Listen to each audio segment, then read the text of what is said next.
انا سمعت كلمه عجبتني قوي، ان خساره امبارح اهم كتير من 1000 فوز كان ممكن نحققه من غير ما نكشف الحقيقه. اول حاجه هعملها ان اوجه الشكر للمنتخب، كل لعيب، كل اداري، شكرا ليكم واحييكم على الاداء المشرف الرجولي.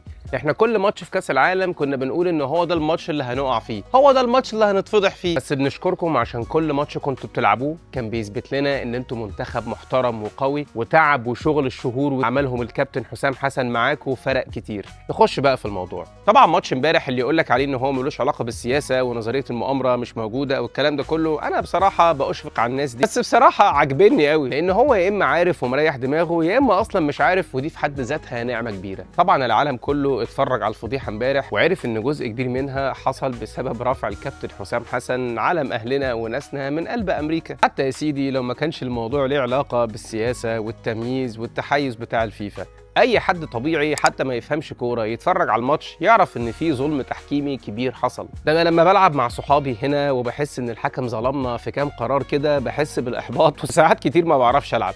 عايز تقول لي ان لعيبه بيتفرج عليها ملايين الناس بعد 80 دقيقه لما يشوفوا الظلم اللي واقع عليهم في الماتش ويحسوا بالعجز ان هم بيلعبوا، مش عايزهم يحبطوا وهو داخل فيهم جون سرقه وكمان ملغي ليهم جون؟ يمكن احنا العرب هنا متعودين على الموضوع ده. امشي جنب الحيط وابعد عن الحوارات دي وربي عيالك يابا. وعلى رأي السود في أمريكا لما بيقولوا أنت لازم هنا تعمل ضعف المجهود عشان توصل لنص اللي بتستحق، احنا كمان عايشين هنا وعارفين بالظبط الإحساس ده معناه إيه.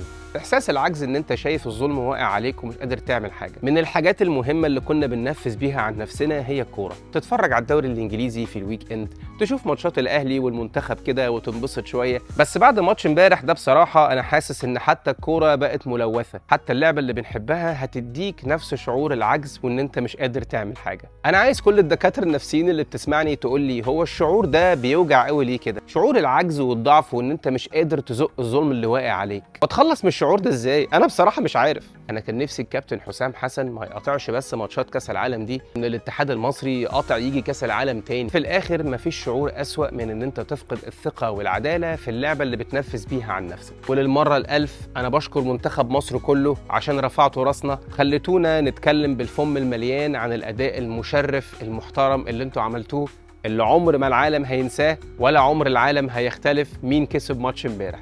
سلام.